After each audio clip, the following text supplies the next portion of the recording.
Olá, você já ouviu falar sobre a bicicleta de bambu?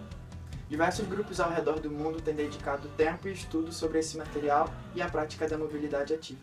Nós do Mobu também entramos nessa jornada de imersão e queremos compartilhar com você o que temos aprendido. A mobilidade é um ponto-chave no desenvolvimento das cidades. A cidade do Rio de Janeiro possui uma rede cicloviária de mais de 430 quilômetros de extensão e assim foi auto-intitulada pela Prefeitura como a capital urbana de mobilidade por bicicleta.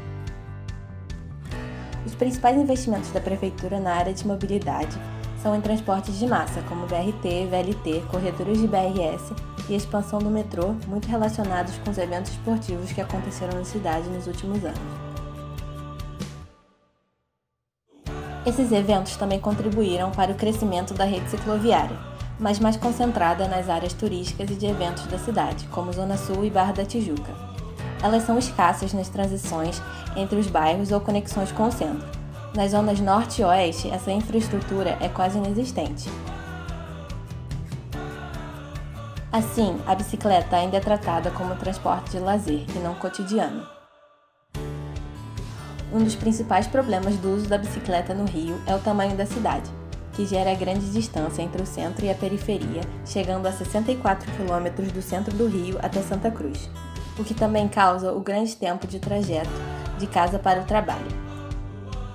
Além disso, a falta de estrutura cicloviária, as poucas ciclovias nas periferias e a falta de segurança para o ciclista também desmotivam o uso da bicicleta no dia a dia. Mesmo com essas dificuldades vividas pela população, a bicicleta apresenta uma relevância enorme em diversas áreas e setores. Ecologicamente, a bicicleta é o meio de transporte que menos causa impacto ambiental.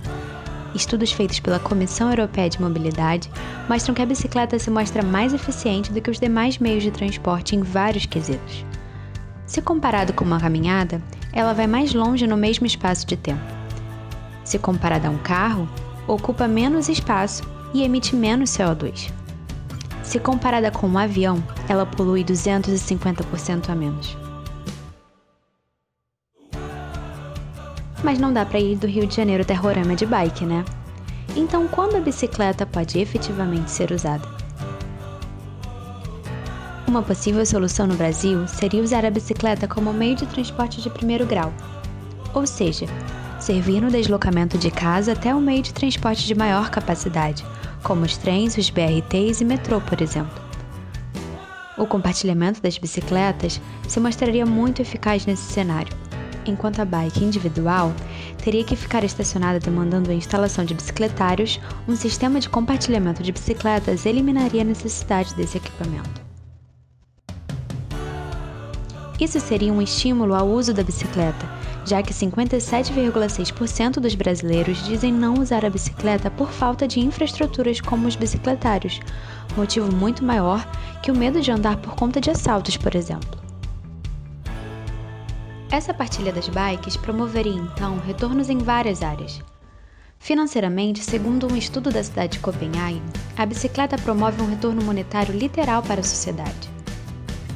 Individualmente, o compartilhamento de bicicletas aparece como uma alternativa para o trabalho nas entregas por aplicativo. Mas até onde isso é benéfico? Cabe uma reflexão. Politicamente, aumentar o acesso à bicicleta significa um ato político de liberdade e empoderamento do direito à cidade, principalmente nas cidades brasileiras onde os subúrbios encontram uma ineficácia dos transportes públicos. Talvez seja por isso que a maior parte das pessoas que usa a bicicleta no dia a dia seja mais pobre. O ato de compartilhar bicicletas também é uma ação social. Além de promover a integração e mobilização da sociedade, como no projeto Pedala Queimados, esse compartilhamento beneficiaria o coletivo, desafogando o trânsito, por exemplo, já que o espaço ocupado por uma pessoa de carro equivale a 11 de bicicleta. O compartilhamento da bicicleta vai além. Imagina não compartilhar somente uma bicicleta, mas também fazer de uma, não somente do método artesanal, mas também com novas maneiras de criação e produção. A forma de produzir dentro da nossa sociedade sempre passou por grandes transformações. Passamos pela primeira Revolução Industrial, em 1780, conhecemos a eletricidade, em 1870, e a automação, no final da década de 60. Atualmente, estamos na quarta revolução dos processos de produção, a indústria 4.0.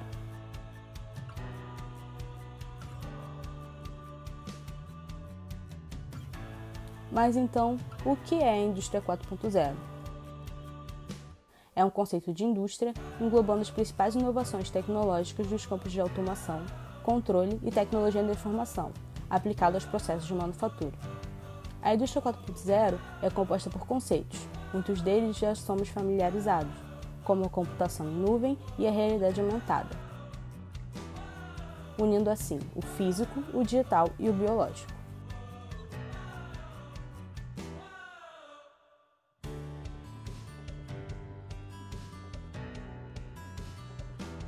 Na manufatura inteligente, as máquinas são autônomas e se comunicam entre os setores da linha de produção, por meio da automação, robótica avançada e internet das coisas. Assim, é possível receber as informações de todos os equipamentos e funcionários em tempo real, acompanhando cada etapa da fabricação. Esses dados ficam armazenados na nuvem e são analisados graças aos sistemas de Big Data.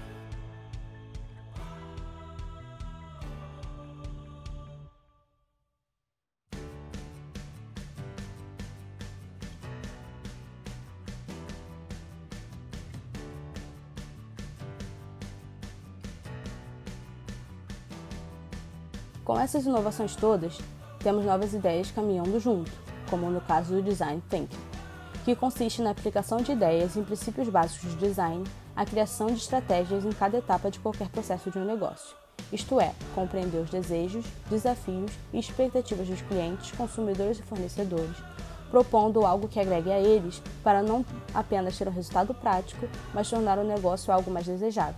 O design, portanto, atua como um mediador entre a inovação e o mercado, tornando simples aquilo que era complexo. No Brasil, a indústria 4.0 ainda é pouco utilizada pelas empresas nacionais. A indústria brasileira ainda não está familiarizada com a digitalização e com os impactos que isto pode ter na competitividade, de acordo com a pesquisa realizada pela Confederação Nacional da Indústria. Mas tivemos lançamento, por exemplo, da Agenda Brasil para a Indústria 4.0, com um conjunto de iniciativas para promover o desenvolvimento da indústria 4.0 no Brasil. Na nossa experiência, por mais que incorpore a tecnologia, sempre temos muito trabalho manual. Isso é muito bom. Alta e baixa tecnologia podem e devem caminhar juntas. Isso mostra como podemos unir forças, por mais distintas que elas pareçam, em prol do meio ambiente. Além das transformações tecnológicas que a nossa sociedade vem enfrentando, temos passado por uma mudança radical na forma como o homem lida com a natureza.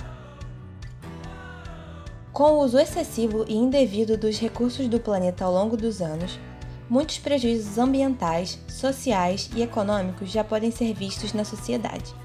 Por isso, como forma de minimizar os problemas da escassez dos recursos naturais e aproveitar o desenvolvimento dessas tecnologias, o uso de materiais alternativos vem sendo estimulado para preservar a natureza e melhorar a qualidade de vida. E é aí que entra o bambu.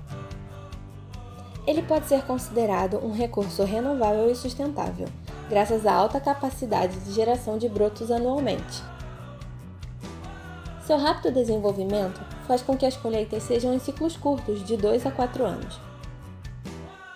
O que, se comparado a uma árvore comum, chega a variar entre 25 e 30 anos.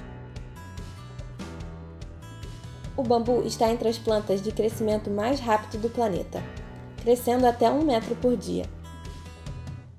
O bambu é uma espécie de gramínea composta por duas partes principais, pela parte subterrânea, constituída de rizomas e raízes, parte responsável por armazenar os nutrientes e por sua propagação, e pela parte aérea, composta por colmo, galhos e folhas. É um material encontrado em todo o território nacional e na maior parte das zonas de clima tropical e até mesmo temperado, e possui um fácil manuseio. Existem cerca de 1.600 espécies e 121 diferentes gêneros.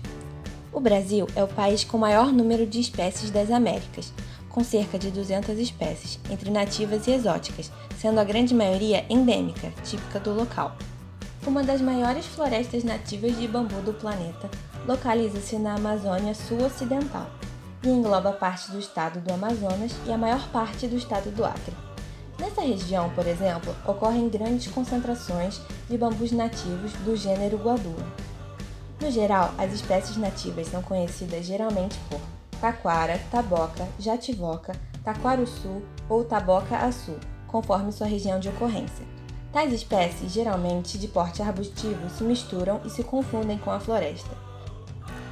No Brasil, por ter um clima favorável e uma grande extensão de áreas degradadas inaptas para outros cultivos, o plantio de diversas variedades de bambu de valor comercial tem sido incentivado.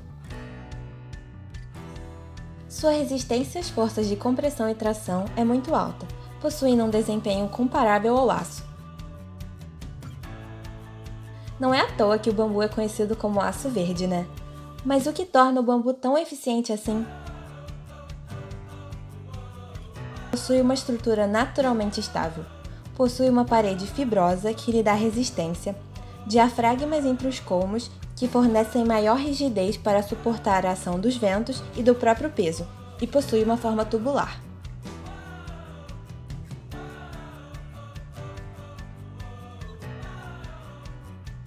Além de seus benefícios ambientais, através da restauração de solos degradados, reflorestamento, geração de biomassa, sequestro de carbono e prevenção de erosão, ele também pode ser utilizado para várias outras coisas no nosso dia a dia.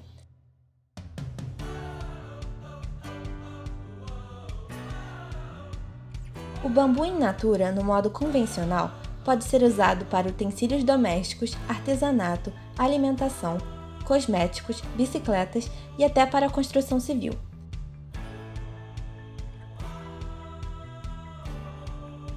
O bambu in natura, no entanto, não possui uma padronização devido às suas dimensões irregulares e tende a ser mais suscetível a rachaduras durante sua secagem. Já o bambu processado ou industrializado, que envolve a redução dos colmos dos bambus até seus elementos fibrosos para serem transformados em lâminas, ripas, folhas, fibras elásticas ou fios, vem sendo utilizado em diversos objetos e áreas. Designers têm usado a matéria-prima do bambu para desenvolver produtos inovadores e de alta qualidade, em que essas conotações negativas dos produtos de bambu in natura, como rusticidade e qualidade ruim, são eliminados, como por exemplo desenvolvendo o bambu laminado colado ou compensado de bambu, que podem ser utilizados nos mais variados produtos. Imagina que incrível ter uma bicicleta plantada no quintal! Quer conversar mais a respeito? Escreva para mubu.bike@gmail.com ou entre em contato por nossas redes sociais. Podemos fazer uma apresentação na sua escola, associação ou grupo interessado.